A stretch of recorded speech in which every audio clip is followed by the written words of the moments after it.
Yuk, kita buka di Amsal 25 ayat 28. Ini kita dasari ya firman judul khotbah ini dalam firman Amsal 25 ayat 28. Orang yang tak dapat mengendalikan diri adalah seperti kota yang roboh temboknya. Nah, jadi di sini pengendalian diri itu sangat penting sekali ya saudara. Nah, ini adalah tembok Yeriko, itu di kota Yerusalem.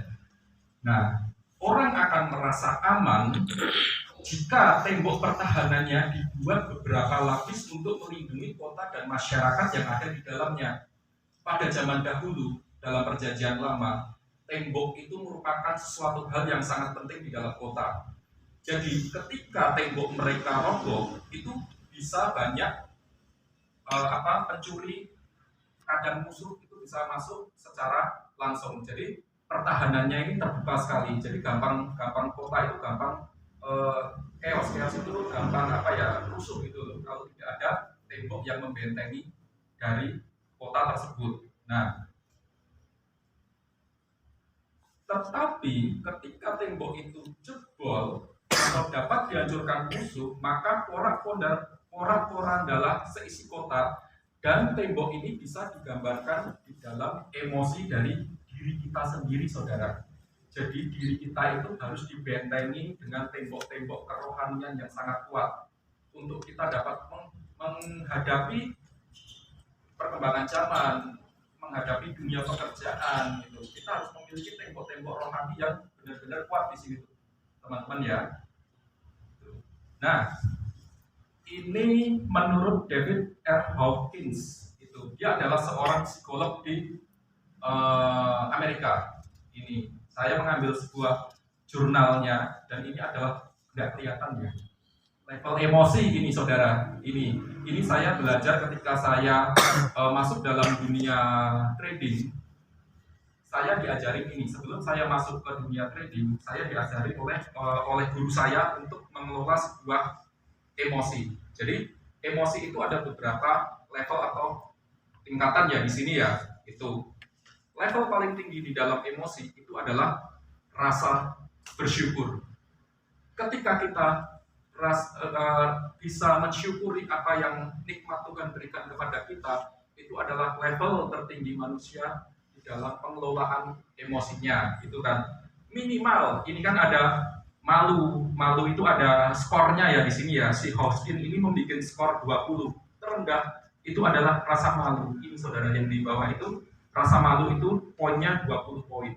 Ketika saudara-saudara memiliki rasa malu, emosi yang tertuang adalah merasa tak berharga. Itu sangat berbahaya sekali ya. Menolak sesuatu atau menolak apapun yang menjadi ajakan itu sudah dibentengi. Paling tidak kita itu berada di level yang berpikir atau memahami. Jadi ketika ada sesuatu hal itu kita pahami dulu. Nah, dari pemahaman itu kita bisa merasakan cinta ya kalau dalam kaitannya dengan pekerjaan, pelayanan, kita harus cinta terhadap pelayanan kita, baru dia naik level lagi. Berpikir itu skornya 400, cinta itu skornya 500. Jadi dari mulai rasa berpikir, terusan kita mencintai pelayanan kita. Kalau kita di gereja mencintai apa yang menjadi kepercayaan, apa yang dipercayakan gereja untuk pelayanan kita, sukacita terpenting. Ketika kita pelayanan, kita harus dengan sukacita, bukan dengan grundel ya saudara ya. Karena itu ada beberapa tingkatan. Skor kita, semakin skor kita meningkat, itu yang ada di dalam diri kita akan keluar secara maksimal ya. Itu saya akan contohkan. Saya minta Mas Adi, ayo sini, sama Mas Bayu. Ayo. Bayu kamar mandi. Ini aja, Mas Salim saja. Ayo, Mas Salim. Nah, ini kita di sini akan belajar ya tentang hierarki emosional manusia. Dalam hal ini kita akan belajar pada level cinta. Nah, dalam artian rasa hormat yang mendalam, mengungkapkan sesuatu yang berharga. Itu. Nah, sekarang tugasnya Mas Alif. Mas Alif tolong sebutkan sesuatu hal yang berharga di Mas Adi.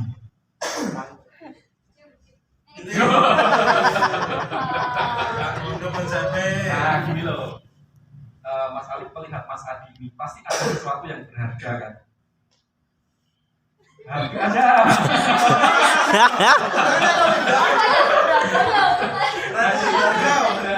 Kayaknya nggak ada sama sekali katanya. Mengingatkan. Mengingatkan.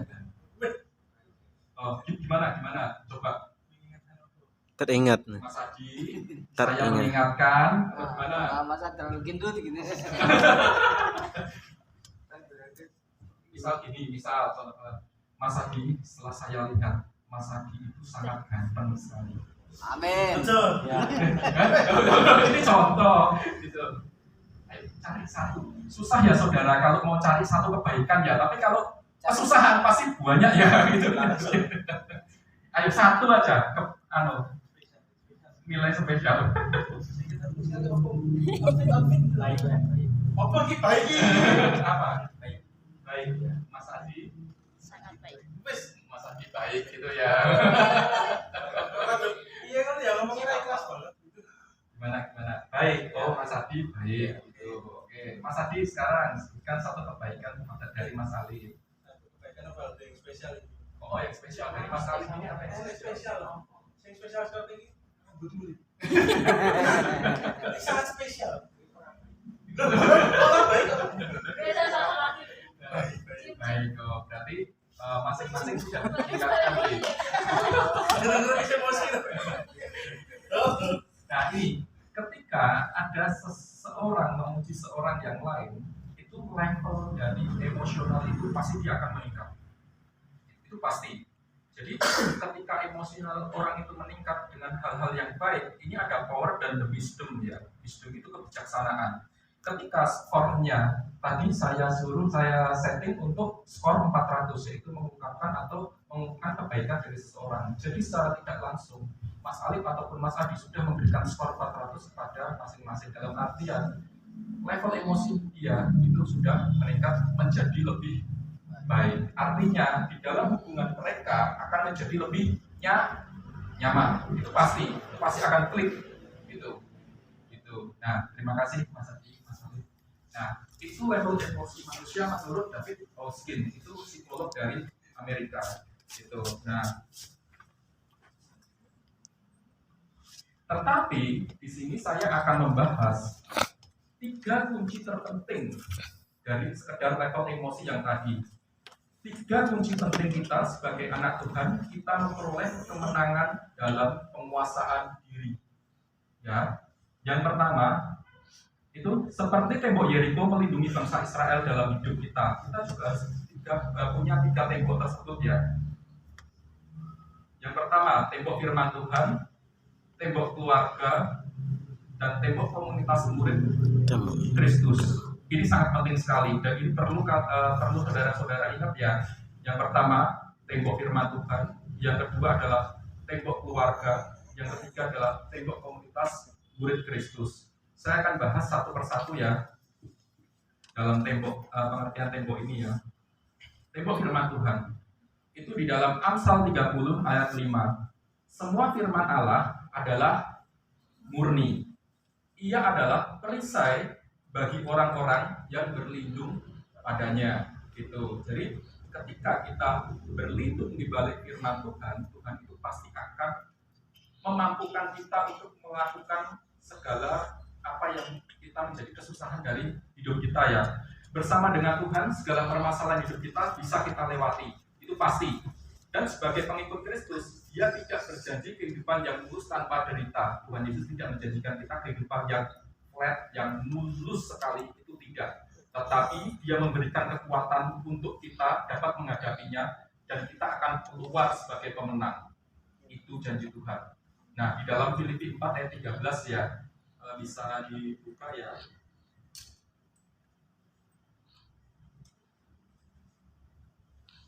Dalam Filipi 4 ayat ke-13. Segala perkara dapat kutanggung di dalam Dia yang memberi kekuatan kepadaku. Artinya segala perkara dapat kutanggung di dalam Dia. Artinya di dalam Yesus Kristus itu semua perkara dapat ditanggung. Dan Tuhan memberikan kekuatan kepada kita untuk memberesi semua masalah tersebut. Apapun masalahnya, besar kecil semuanya beres kalau bersama dengan Tuhan. Ada amin? Amin. Ya.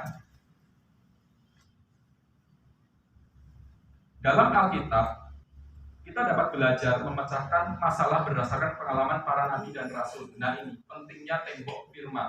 Artinya firman Tuhan harus setiap hari kita baca ya. Banyak sekali hal-hal positif yang didapat dari pelajaran para nabi dan rasul di sini. Hal yang positif itu ada cara menyenangkan hati Tuhan. Bagaimana cara nabi dan rasul itu menyenangkan hatinya Tuhan? Kita bisa belajar lewat Alkitab. Alkitab menuntun secara detail bagaimana Tuhan itu disenangkan lewat pelayanan kita, lewat penyembahan kita, semuanya itu tertuang detail di dalam Alkitab, saudara. Itu iman yang kuat kepada Tuhan kita juga diajarkan lewat dari pengalaman para nabi dan para rasul ketika dia menjalani pelayanan mereka, bagaimana mujizat-mujizat, bagaimana dia beriman kepada Yesus, bahwa banyak sekali mujizat-mujizat yang diturunkan kepada orang-orang ya yang belum mengenal Kristus pada waktu itu membuat keimanan mereka menjadi lebih kuat lagi, saudara. Yang ketiga, pengalaman para nabi dan rasul dalam pelayanan. Ambil pengalaman mereka. Apapun yang menjadi pengalaman-pengalaman mereka itu bisa kita refleksikan terhadap diri kita ketika kita menghadapi masalah. Oh, nabi dan rasul ketika menghadapi masalah mereka akan bersikap seperti ini. Mereka akan berdoa seperti ini. Mereka akan memberikan menyenangkan Tuhan yang seperti apa, kiat-kiatnya seperti apa, itu tertulis di dalam firman Tuhan. Itu sangat jelas sekali ya.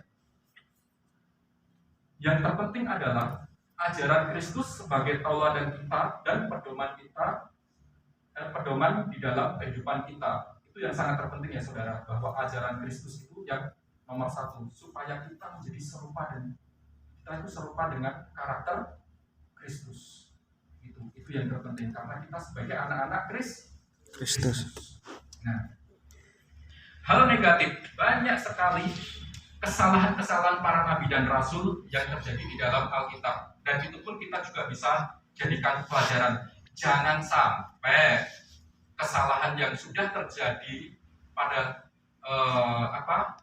nabi ataupun rasul yang sudah diperbuat terjadi kepada kita. Jangan sampai, jadi kita bisa merefleksikan, oh ternyata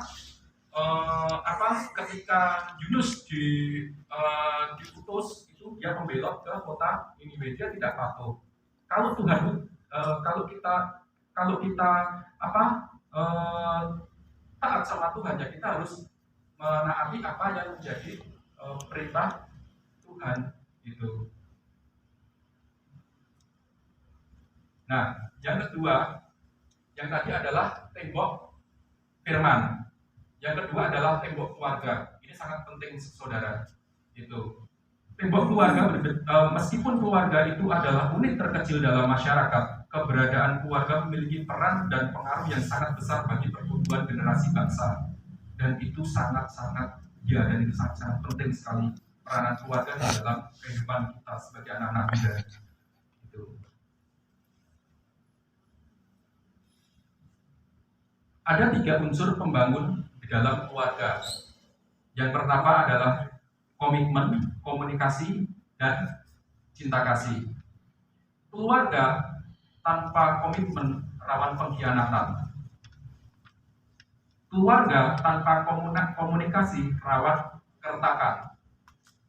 Yang ketiga, keluarga tanpa kehangatan cinta rawan terhadap perselingkuhan serta hubungan orang tua dan anak menjadi tidak harmonis. Jadi ketiga pilar ini sangat penting sekali di dalam keluarga.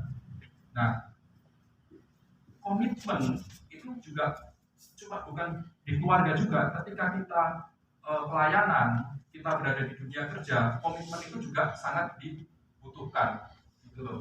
Nah, komunikasi juga penting. Ketika di keluarga kita terbiasa berkomunikasi, kita pun ketika kita bersosialisasi kayak di gereja, bermasyarakat ataupun bekerja, itu pasti akan mengedepankan teknik komunikasi, karena komunikasi yang efektif itu bisa untuk memecahkan segala masalah, dan itu sangat terbukti saudara. Itu semua permasalahan diselesaikan lewat komunikasi. Itu cinta kasih ini juga penting. Tanpa adanya rasa cinta kasih, itu hambar semuanya, nggak ada artinya. Itu hubungan menjadi tidak harmonis. Di dalam keluarga perlu ditanamkan komitmen, komunikasi, dan cinta kasih ya saudara. Itu.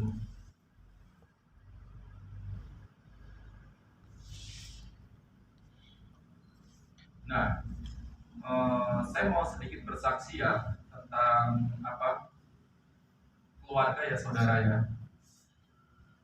Di tahun 2008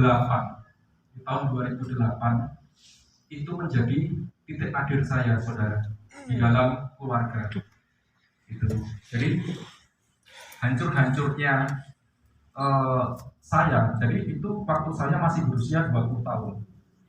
Itu menjadi salah satu, kalau saya bilang sih, titik terendah di dalam kehidupan saya. Nah, di situ orang tua saya itu ada cekcok saudara, akhirnya kan berpisah. Itu. Nah, di tahun 2008 itu saya harus berpikir menghidupi ibu dan kedua adik saya. Itu berat saudara pada saat itu. Pada saat itu saya pingin itu berontak saudara, itu loh. Pengendalian diri saya itu rasanya itu sudah hilang. Istilah orang itu kayak ini loh, urat takut saya itu sudah tidak ada lagi di situ. Saya hanya berpikir bagaimana keluarga saya itu bisa survive. Gak banyak orang yang tahu saudara, termasuk saudara-saudara saya tidak ada yang tahu pada waktu itu. Nah, pada waktu itu saya berusaha mencari pekerjaan di Solo tahun 2008. Itu nggak dapat saudara, nggak ada perusahaan yang mau menerima saya. Benar-benar nggak ada yang mau terima saya. Itu. Terus pada waktu itu saya terus ke Semarang. Saya sempat tinggal di Semarang itu selama 3 bulan. Nah, pada saat waktu di Semarang itu saya ikut dengan bule saya, saudara. Bule saya dicarikan pekerjaan, itu kan. Saya soalnya harus menghidupi ibu saya sama kedua adik saya.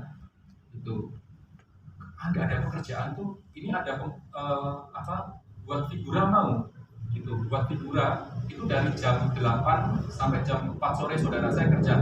Pekerjaan saya ngamplasi. Tahu yang ngamplasi ya? Figura itu saya amplasi sampai jadi figura. Pada waktu itu saya masih pacaran sama istri saya. Itu. Ya saya bikinin figura juga. Karena kerjaan saya buat figura gitu kan. Gaji saya pada saat itu cuma 400.000 saudara di Semarang sebulan ngamplasi itu. Akhirnya saya cari tambahan dong. Pulang dari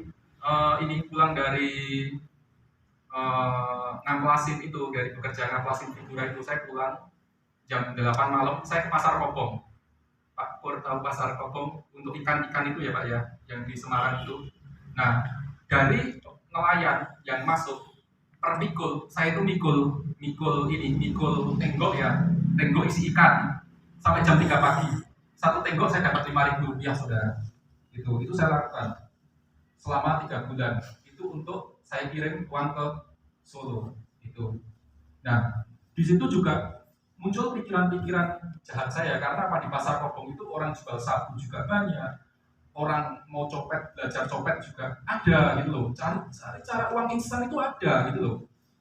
Tapi ibu saya menanamkan ke saya nilai-nilai kekristenan yang bagus gitu. Jadi ketika saya ditawarin seperti itu, saya menolak. Saya tidak mau. Saya mending saya musuhi tenggok. Yang per tenggok saya dapat 5.000. Itu saya lakukan. Nah, selang 3 bulan penyakit asma saya kabur. saya pulang ke Solo, saya nggak kuat. Gitu. Nah, ketika saya pulang ke Solo, saudara, saya jobless. Dalam artian jobless, saya nggak ada pekerjaan apapun. Tapi itu anehnya, saya itu jadi volunteer sekretariatan, saudara. Jadi saya secara sukarela tanpa dibayar cuma dengan nasi kotak, saya melayani di situ. Nah, dalam volunteer itu saya ada job desk itu nginput kan ada ini loh, pencari kerja gratis itu loh. Saya input data itu. Nah, saya berpikir pada diri saya, kenapa saya kok nggak masukkan nama saya di dalam pencarian pekerjaan itu? Akhirnya saya input, saudara, di situ. Nah, setelah saya input, ada satu perusahaan yang manggil saya itu di Mojosongo sini. Puji Tuhan ya, saudara. Itu saya diterima sebagai staf gudang. Meskipun saya bersyukur sekali berapapun dapatnya ya, tetapi dari perusahaan ini saya itu bisa kenal dengan orang-orang yang hebat itu, dan saya belajar kerja dari jam 8 pagi, saya rela lembur sampai jam 1 malam tanpa digaji lembur. Saya mau, karena nilai tawar saya begini, Pak, saya masih bodoh, saya masih perlu belajar. Saya tidak apa-apa, saya meluangkan waktu saya, tetapi saya bisa audit keuangan. Saya belajar audit keuangan, saudara, di situ. Nah, sambil saya belajar sampai jam 1, jadi kerja jam 8, pulang jam 5 harus ya, tapi saya lembur sampai jam 1 pagi. Saya terus ngerjain pelajaran-pelajaran dari yang ditransfer dari konsultan bisnis yang perusahaan itu sewa ya. Nah, saya belajar dari situ. Nah, dari situ tahun 2012 mujizat terjadi, saudara. Ayah saya pulang dalam kondisi yang mata sudah tidak bisa melihat, hati ini masih dongkol, saudara. Saya itu sulit untuk memaafkan ayah saya, gitu. Tetapi nggak ada yang namanya bekas ayah, nggak ada. Gitu. Jadi saya bagaimanapun saya harus menghormati orang tua saya, itu orang tua saya. Apapun yang terjadi itu adalah orang tua saya harus merawatnya. Ketika ayah saya pulang, saya rawat ayah saya. Gitu. Dan pengampunan saya lepaskan, kerendahan hati saya lepaskan di situ. Mujizat terjadi, saudara. Penawaran pekerjaan itu datang itu cepat banget itu. Sampai saya kan saking fokusnya saya merawat ayah saya berhenti dari pekerjaan. Saya cuma doa sama Tuhan gini, Tuhan, aku ingin memulai usaha, tapi saya nggak ngerti saya mau usaha apa, gitu kan.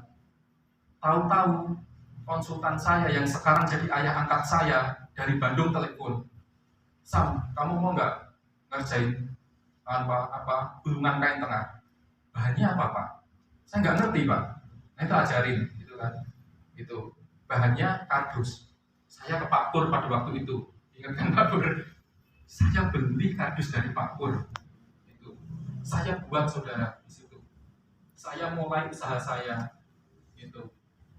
Nah, berhentinya usaha ini karena pabrik yang di Bandung itu tidak mau terima barang karena pabriknya bangkrut. Karena pada waktu itu kondisi tekstil memprihatinkan, seperti sekarang ini kondisi tekstil baru goyang ya, saudara. Itu. Nah, pada saat itu banyak sekali barang yang sudah saya stok ya, yang sudah saya buat ya, dan itu nggak laku kejual. Nah, saya terus ngomong gini sama ayah saya, Pak, ini gimana, Pak? Barangnya seperti ini. Udah enggak apa-apa, saat itu namanya bisnis kan ada untung ada rugi gitu. Dia baik sekali sama saya. Padahal bukan saudara, bukan apa, tapi itu kalau setiap saya punya, Pak, aku ingin usaha, dia pasti kasih saya modal ya, saudara ya. Yang kedua, ketika itu sudah